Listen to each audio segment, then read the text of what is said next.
Assalamualaikum warahmatullahi wabarakatuh. Balik lagi di Aham Channel.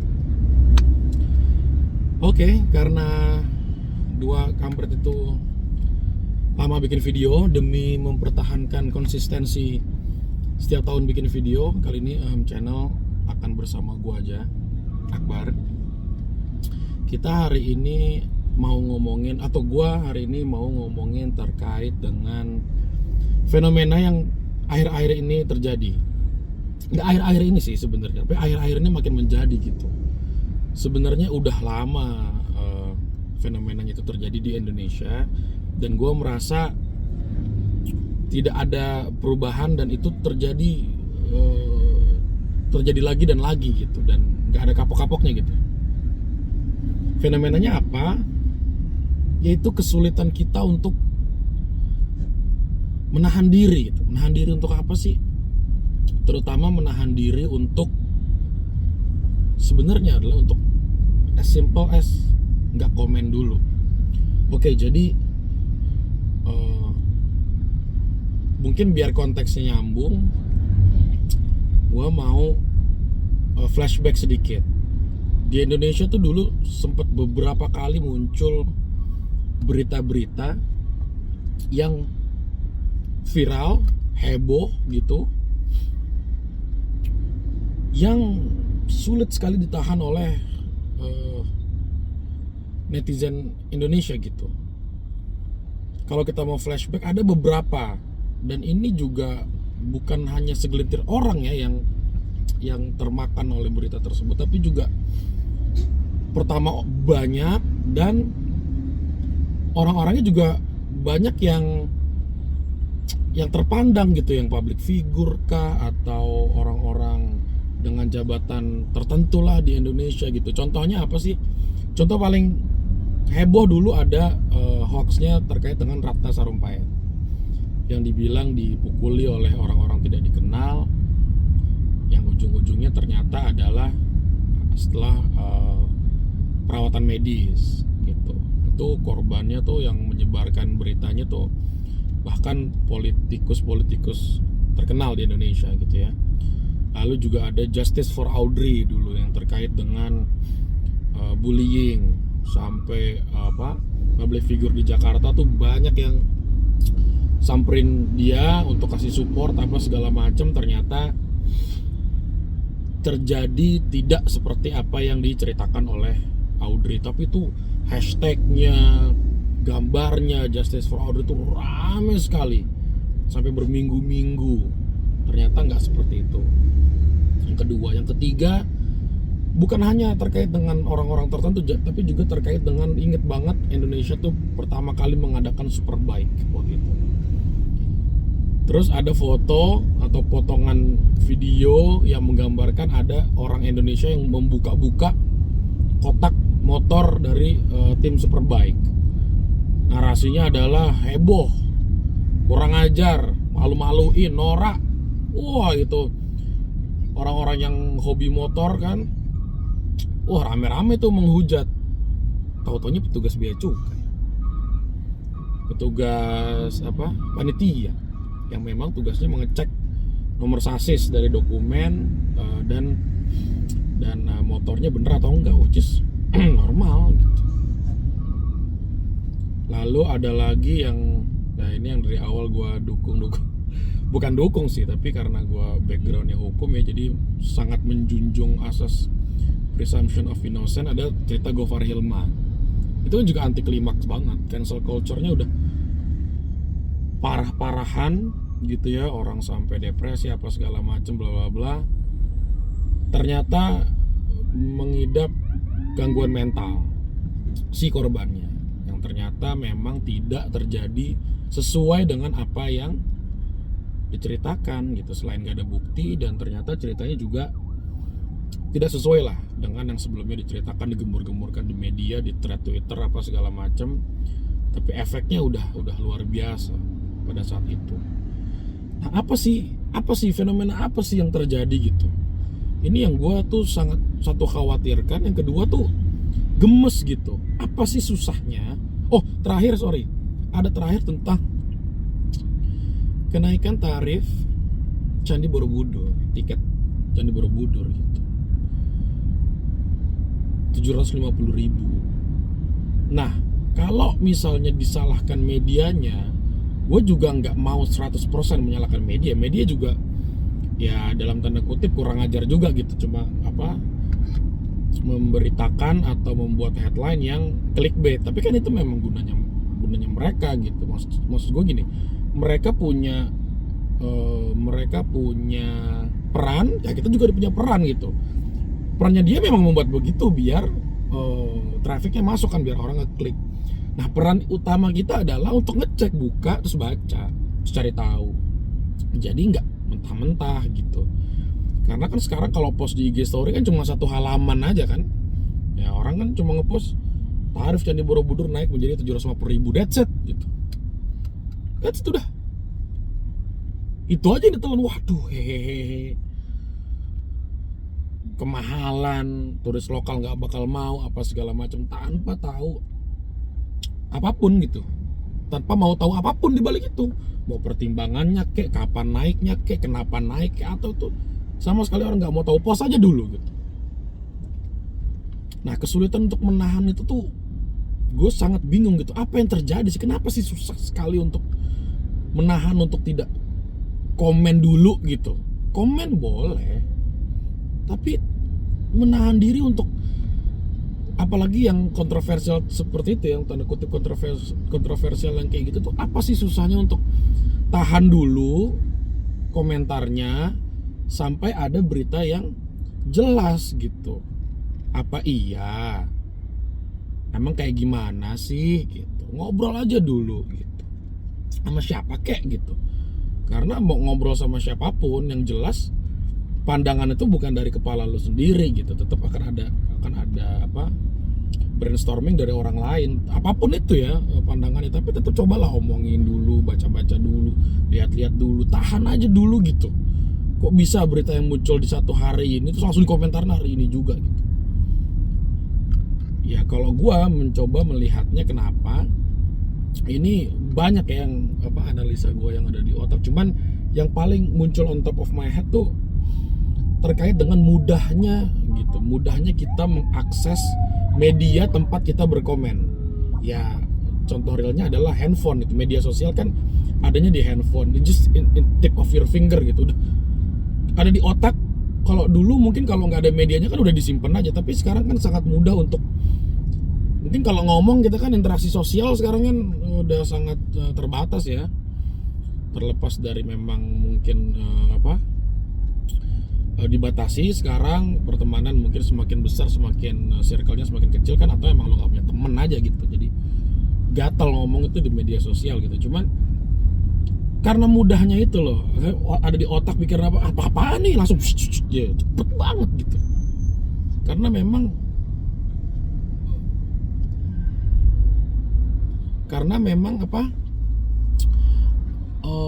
ya itu sangat mudah gitu, sangat mudah untuk memberi komentar di sosial media, karena nggak haram gitu, maksudnya nggak salah, hal itu nggak salah gitu, maksudnya dengan adanya teknologi dan jadi mudah tuh nggak salah gitu, nggak haram lah katakanlah gitu ya. Kalau kasarnya bilang nggak haram, emang gue kenapa, emang gue salah kalau gue komen? Nggak salah, cuma kan satu ya, kalau buat gue malu gitu, satu setidak-tidaknya tuh minimal malu aja gitu, udah komen salah lagi. Yang kedua itu kan membuktikan bahwa kontrol atas diri lo sendiri tuh nggak, memanage kontrolnya tuh nggak begitu baik gitu. Kenapa sih harus pada saat itu banget gitu? Jadi setidak-tidaknya dua itu efeknya. Karena kenapa? Karena banyak hari ini tuh yang terkait dengan menahan diri, yaitu kontrol, self management. Nah itu self management itu kurang baik gitu. Kenapa sih susah banget untuk lo menahan diri untuk nggak komen gitu? Mungkin karena itu kali. Jadi dipikirnya biasa saja, komen di media tuh terkesan biasa aja. Karena kalau kita mau buat ininya lebih jauh ya, kita tarik permasalahan tersebut lebih jauh, karena ada beberapa gaya hidup kita juga yang bisa terpengaruh oleh buruknya self management. Misalnya, sekarang gini deh, tidak hebat menurut gue ya, tidak hebat untuk orang melarang orang lain untuk berbuat sesuatu yang haram atau yang buruk, yang diharamkan lah, nggak usah, jangan yang buruk, yang diharamkan. Misalnya apa sih? Ya katakanlah minum alkohol gitu. Nggak keren orang bilang lu jangan minum alkohol ya. Ya nggak keren memang. Nggak perlu lu bilangin alkohol itu sudah haram. Jadi orang yang tidak meminum alkohol dan orang yang melarangnya pun tidak melakukan sesuatu yang extraordinary gitu. Atau misalnya merokok lah, kan dibungkus rokoknya udah ada kan, merokok menyebabkan ini udah fotonya menyeramkan sekali. Jadi orang yang ngomong bahwa rokok itu, lu jangan merokok itu tidak baik. Jangankan orang yang ngomong, orang yang merokok pun kadang tahu gitu bahwa ada potensi penyakit apa segala macam. Dan bahkan ada tempat-tempat di mana lu boleh merokok, tempat-tempat di mana lu nggak boleh merokok sama sekali gitu. Which is normal, lagi-lagi tidak ada yang extraordinary dengan orang yang melarang orang merokok dan orang yang tidak merokok gitu. Nothing special. Karena kita sudah sepakat gitu ya, bahkan mungkin di dunia, bahwa merokok itu adalah harus dibatasi, harus diatur segala macam. Atau misalnya yang lain, ya nggak usah ekstrim sampai membunuh atau segala macam sih, maksudnya hal-hal yang buruk lah gitu. Nah tapi ada satu hal yang orang tuh lupa. Kenapa? Karena satu, tidak haram, tapi efeknya juga nggak baik gitu. Misalnya yang paling kecil aja, kopi. Oke? Kopi, kenapa emang ngopi? Gua kalau kerja harus ngopi bro, nggak bisa gua belum ngopi nih, pusing. Misalnya kayak gitu-gitu. Nggak ada yang salah dengan statement kayak gitu tuh, itu normal sekali. Apalagi kalau bahasanya Oza tuh di Jaksel tuh, waduh, ngopi tuh suatu hal yang bisa fardu ain gitu, wajib gitu, ngopi tuh. Tapi efeknya kita lupa gitu. Kafein di dalam kopi, gula, ya kan? Karena penyakit-penyakit yang diakibatkan oleh makanan itu nggak langsung gitu. Mungkin makanan kotor iya bisa tipes, bisa apa, usus buntu apa segala macem. Tapi kalau makanan-makanan yang seems normal gitu, junk food misalnya, ya kan, itu nggak lu makan langsung diabetes gitu, nggak makan langsung stroke misalnya, itu nggak langsung kayak gitu, karena itu dipupuk sampai nanti tua atau dewasa gitu.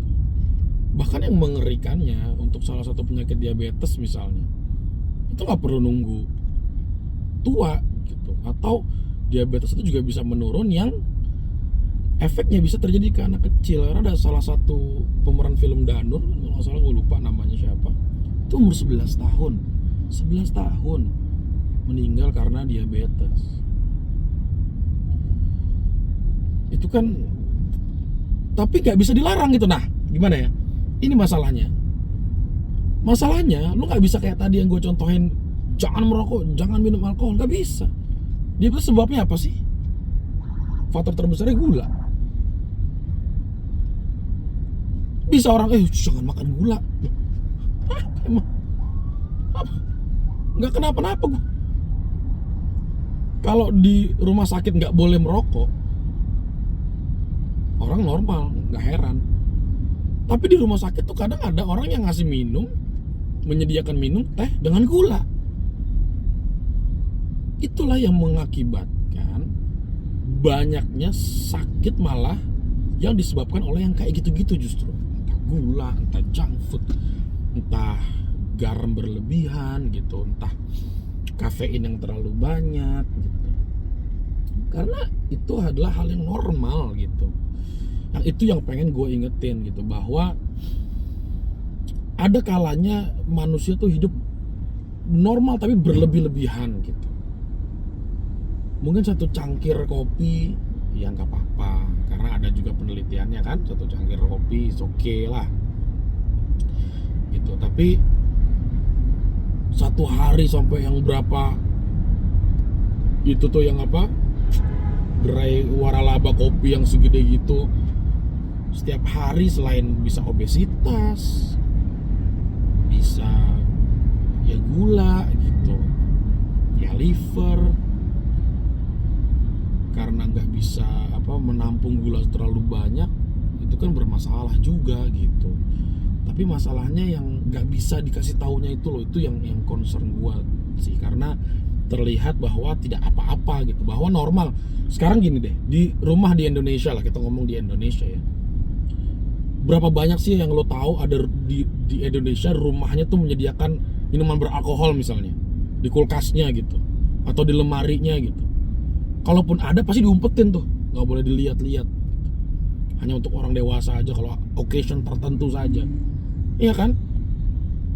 Tapi lu bisa di restoran mesen es teh manis tuh berkali-kali, terus mintanya gelasnya gede lagi, itu kan masalah juga bro.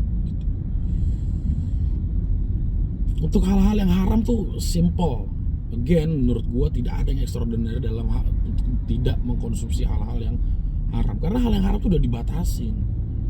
Tapi efeknya ya ada efek buruknya gitu. Cuman tuh untuk orang-orang yang berlebihan, sama kan seperti gula, seperti junk food, seperti lemak misalnya, minyak jelantah atau apapun juga kalau dikonsumsi terlalu banyak kan juga buruk.